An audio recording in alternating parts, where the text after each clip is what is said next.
Hey everyone, welcome to Ian and Friends. I am FloBikes Senior Editor Ian Dille. And I am Michael Sheehan, Ian's friend. We have been busy bringing you just fantastic content about Giro d'Italia, Tour de Suisse, all the wonderful bike racing that FloBikes has been airing.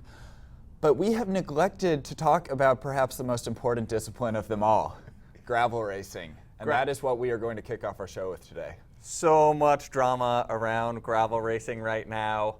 We're also going to touch on the OVO Women's Tour and look ahead to the Tour de France. But, Michael, you were just at Dirty Kanza. Tell us a little bit about what you experienced there. And most importantly, did you or did you not use aero bars? Whew, okay, yeah, big question. So Dirty Kanza, if you don't know, 200-mile gravel race in Emporia, Kansas, starting in Emporia, Kansas, going to middle of nowhere, Kansas, and then coming back to Emporia. Emporia is kind of in the middle of nowhere, so because from the middle of nowhere to more the middle of nowhere? Yes, you can get much more middle of nowhere from Emporia, trust me. All right. And what a beautiful landscape for a bike race. I could go on for hours about it, but really what we are here to discuss is perhaps the most controversial aspect of gravel racing, to use aero bars, aero extensions, or to not. And yes, I used aero extensions. And you actually found them highly beneficial. You flatted what, 2 times, 3 times? 3 times. The first 2 times you chased back on to the lead group because of your aero bar advantage, or maybe with help from, yeah. I would argue yes. Aero bars for me, they were not so much a winning strategy as they were a survival strategy, I guess you could say. But yeah, I found myself off the back a lot early on in the first 100K of this race. And yeah, that is probably when I got the biggest benefit from the aero bars, just because I was by myself having to like fly back through these rolling hills to the lead group, and just the amount of energy that you save, huge. Also, it's really comfortable. I don't know if you've ever spent 12 hours plus in the saddle of a bicycle, but if you can just kind of relax your shoulders, hunch down, and just get into a rhythm on the aero bars, I have to say, from a comfort standpoint, makes your quality of life a lot better for the event. There are, however, a lot of people who are crying foul about aero bars. Jeff Kabush, he has been incredibly grumpy on the internet about them. He went so far as to say that he would never work with anybody in a gravel race who was using aero extensions. And then fast forward to the end of Dirty Kanza, and there are all these hilarious pictures of him stuck with Matt Stevens, one of the biggest proponents for the aero bars. Yeah, he was like the Greg LeMond of gravel racing, I don't know if you remember who Greg LeMond is, but he's famous for bringing aero bars to time trialing. So Matt Stevens is sort of like the Greg LeMond of gravel racing, bringing aero bars to gravel racing. Yeah, and Matt is totally unapologetic about it, and I kind of love it, because he goes to these races and wants to win, and he just looks at it in a black and white issue. He's like, well, we're allowed to use them. You'd be stupid to not use them, and yeah, he does. I mean, and I think this gets at sort of the core point and the struggle that gravel racing is facing, is the professionalization of the discipline. And this is a discipline that really started out as more of a participatory participatory style race / event. You know, everybody gets together, goes and does some crazy ride on gravel roads. It's a huge challenge, and it's really about a big part of it is about the completion component. At Dirty Kanza, there's thousands of people there that are just there to finish this 200-mile ride across the Flint Hills of Kansas.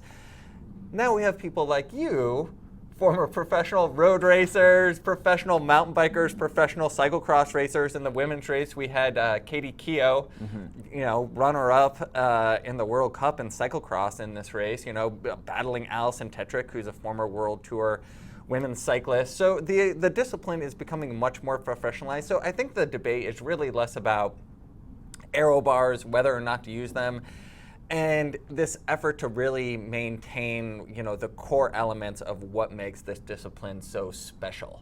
I think, talking about aero bars or not aero bars is maybe missing the point.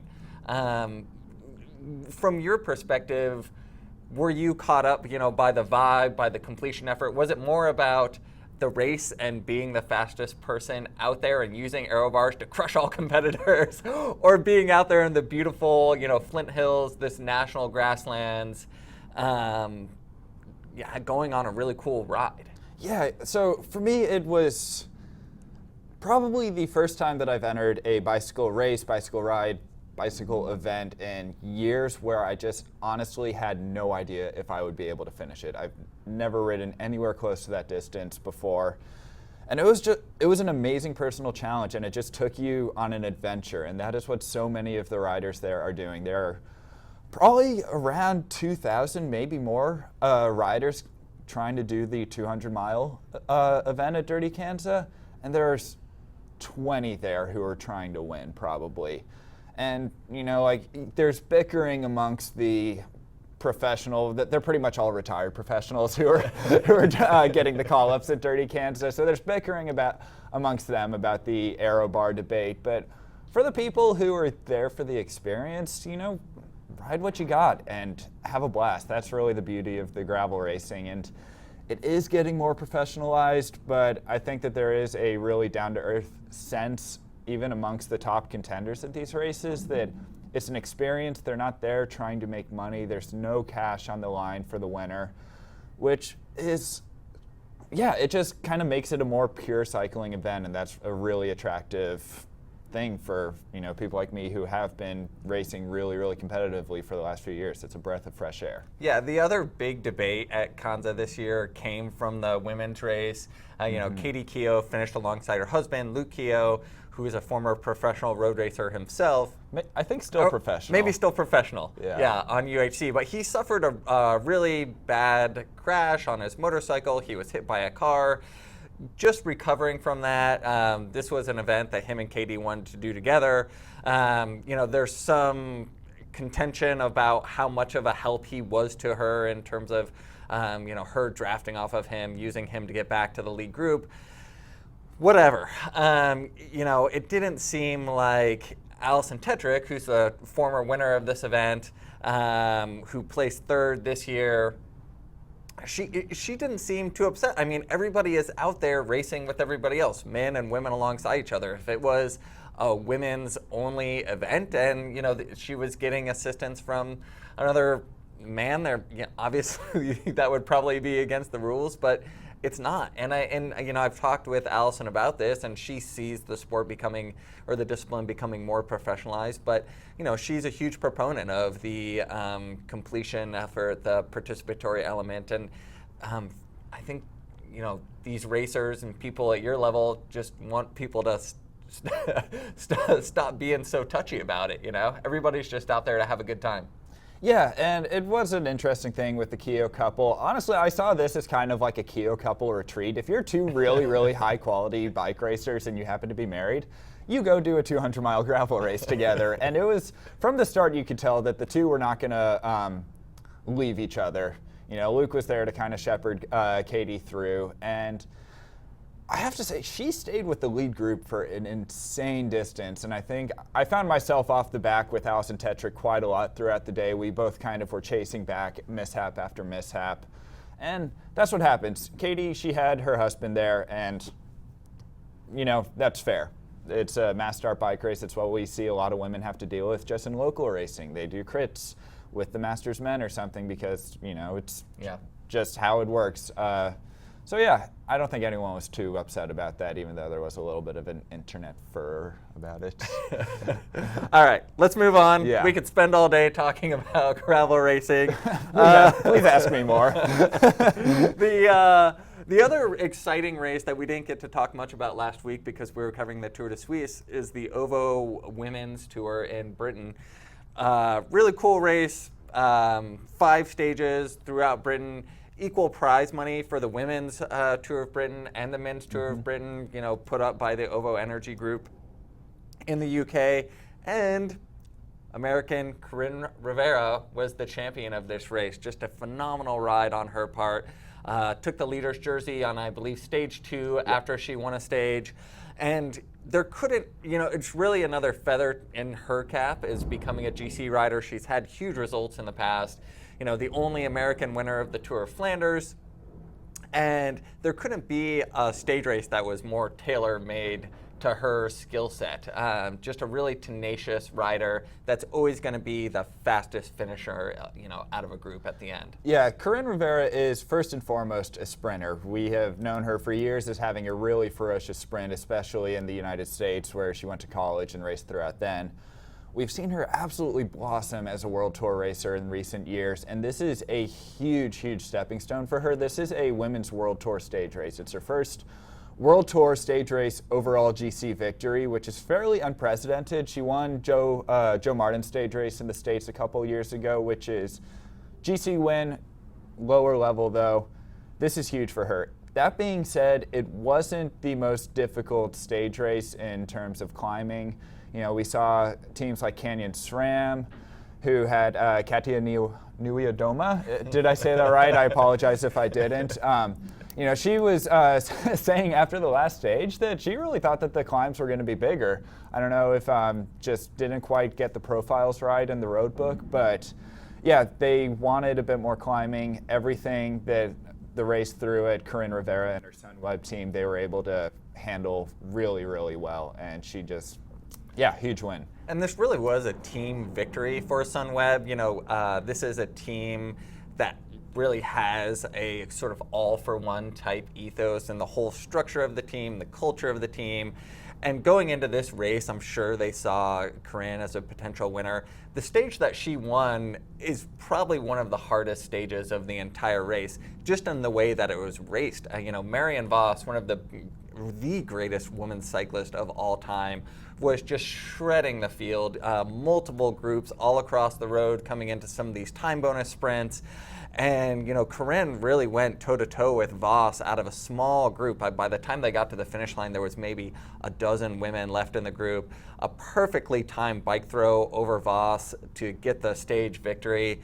And yeah, just prove that, Karine is much more than a pure sprinter, is really developing as an all-around rider. And so, it'll be interesting to see where she progresses from here. Yeah, and when she did beat Vos in that final sprint, that was her third sprint of the day, I believe, because there were multiple intermediate sprints which offered time bonuses throughout the stage. So she was going very hard all stage, trying to get the time bonuses, which obviously paid off for her in the overall. Was able to come around Marianne Vos. She is on flying form right now, and I am really excited to see her come back to the States this coming weekend and try to get a professional road race title. For America, she has been second international championships the last 3 years in a row. She's been knocking on the door for so long. And this is somebody who has 71 national titles throughout their lifetime.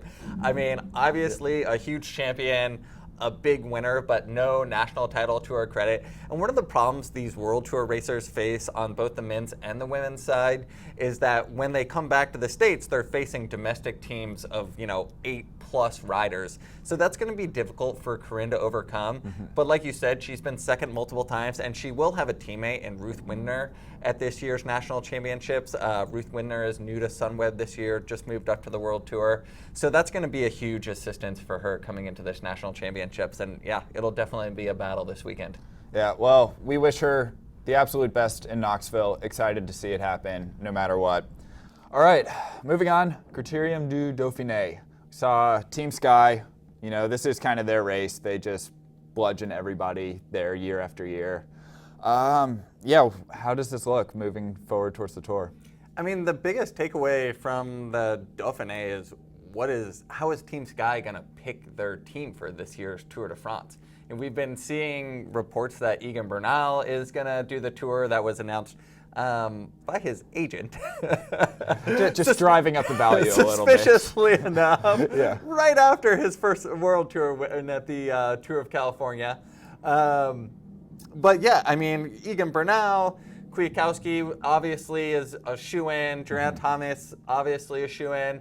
But, Theo Gegenhardt, what we saw of him at the Dauphiné, he was a lot of the times the last Sky rider left on the climbs, last man standing with Geraint Thomas. So it's going to be really interesting to see who they put on their roster this year. Chris Froome, his status, we know he's going to be there, but what is the status of his doping case? Who are his favorite guys? Yeah, I mean, what are your thoughts? I mean, specifically, I think to Bernal, is he ready for the Tour? If you were the team manager of Sky, would you send him? No. I think he's too young, and he's amazing. Egan Bernal is absolutely amazing. Quite possibly the future of Team Sky. We've seen him really from the very start of the season at Colombia's Orly Paz race. You know, he should have won it. He had a really bad crash, which knocked him out the last day. You know, came back, Tour California, just commanding victory. Nobody anywhere close to Bernal there. Typically, you know, Tour California, recent years has kind of been early preparation for GC riders looking ahead to July and the Tour de France. So for his agent to say Bernal is, after Tour California, that Bernal is going to go on to the Tour de France, makes sense. You know, he's on the typical trajectory, like cherry picking these races en route to France. I think he's just too young, though. This is his first year World Tour. This would be his debut Grand Tour. The Tour de France is a really big ask, and just for like a developing young rider, he's 21 years old, it takes a lot out of you, and I just think that it's a really short-sighted move on Team Sky's part if they want to take Bernal to the Tour de France, because they just really don't know how it's going to impact his overall development. You know, like, it's just a lot for a young rider. See, you're still thinking like a racer. You're siding with the pro racer. I have well moved on to thinking like a totally selfish bike racing fan who just wants to see the best riders at the biggest races. And Egan Bernal is somebody who is insanely exciting to watch. I mean, who knows what could happen at the Tour if he shows up there. It could be horrific. I mean, let's not forget there is a Roubaix stage this year. Mm-hmm. You know, there was talk that he was going to go recon the cobbles. We don't know if that's confirmed yet or not. So it would be a big ask of this young rider, but at the same time, some of the biggest champions in the sport have done the Tour really young. I mean, Eddie Merckx, I think, won his first Tour in his early 20s. So I say send him. Let's see how he does. If he flames out, he flames out. You know, he can take a break and come back in the fall. He can take a break. Races. He'll be fine. No, that's just the stupid like pro cycling development mindset where you just like take a bunch of eggs and throw it at a wall, and whichever eggs don't break go on to be really good bike racers. There's a more sensible way to go about it. Another totally different perspective, though, is Chris Froome, leader at the Tour de France. He wants a team around him that he trusts, and this is going to be really interesting because Geraint Thomas has been Chris Froome's faithful lieutenant for pretty much since Chris Froome took over the reins at Sky from Wiggins. Tom has said at the beginning of the year that he has no choice but to target the Tour de France for himself this year because he didn't think that Froome would be going there. So we've seen this like weird split roster where Thomas has an amazing squad behind him at the Dauphiné. Chris Froome basically had like a almost Tour de France squad behind him at the Giro d'Italia. They have too many riders to choose from, and I think a lot of it is going to come down to who Chris Froome trusts to just get him over the mountain safely, get him through the crosswind safely, because so much of it, Froome just needs a team that he can rely on. I want to see Egan Bernal there. I want to see another. Well, you made that clear. I want to see another like internal Sky battle like we saw last year with Mikel Landa. You know, we see so many of these Sky bots that are just following team orders. You know, Geraint Thomas, Wout Poels. I mean, people that could ostensibly challenge for a GC ride themselves, just being put on the front on these climbs and driving the pace until there's like 6 riders left. Egan Bernal is somebody who, you know, if Chris Froome, you know, fades, if something happens, you know, he could challenge for the podium himself. I mean, we just don't know. So it will be interesting to see who Sky takes to the Tour. I think ultimately all this talk about will Bernal go or not, I would be shocked if they took him, but at the same time, Sky is, I don't know. They seem to be not making the best decisions of late. So yeah, we don't know. I don't know. If we're talking about what we personally want to see, I want to see Geraint Thomas win the Tour. Good luck. He's not getting any younger. He could do it. I seriously think Thomas could do it. Yeah, I don't know. I think the Froome's just going to spoil the party for everyone with this doping case and still win it probably somehow. I don't know. I mean, we saw a lot of other riders at the Dauphiné that are on really good form, which is going to make the Tour really exciting. Dan Martin won a stage, Alaphilippe won a stage, Pello Bilbao won a stage. The talent was spread all over the place, not to mention Adam Yates. So, these aren't riders who are at the same level of as Froome. There's talk that Dumoulin is coming back. Nobody is really at the same level as Froome at the Tour de France. But it's going to be a huge battle. I mean, there's almost a dozen riders that are going to be in it with a shot to be on the podium this year. Yeah, I think that really the limiting factor for so many of them is going to be the team time trial. Yeah. Team Sky, they just have got that on lockdown. The only team that can really challenge them that I can see right now is BMC. Yeah, and we saw BMC riding phenomenally during the Tour de Suisse, riding a phenomenal team time trial. They did not have Rohan Dennis in that team time trial. Dennis did do the Giro, so I would be shocked if they took him to the Tour as well. But I mean, if I was the BMC manager, just take him for the first week. Have him crush it in the team time trial. Maybe help out on the Roubaix stage. He's a big guy. He could do well in that. I don't know how much experience really he has in the classics, but he could be hugely helpful during that first relatively flat week during the Tour de France. And yeah, they're going to need some help if they're going to beat Team Sky in the team time trial. Going to be a dramatic race. Yeah, we still got 3 weeks to go, and I'm already on pins and needles. Yeah, exciting stuff. All right, that's all we have for today's show. Go check out the OVO Women's Tour on FloBikes if you haven't done so yet. We've got all the replays of the Tour de Suisse and, of course, the Giro and everything else. Yeah, thanks for joining. See you next time.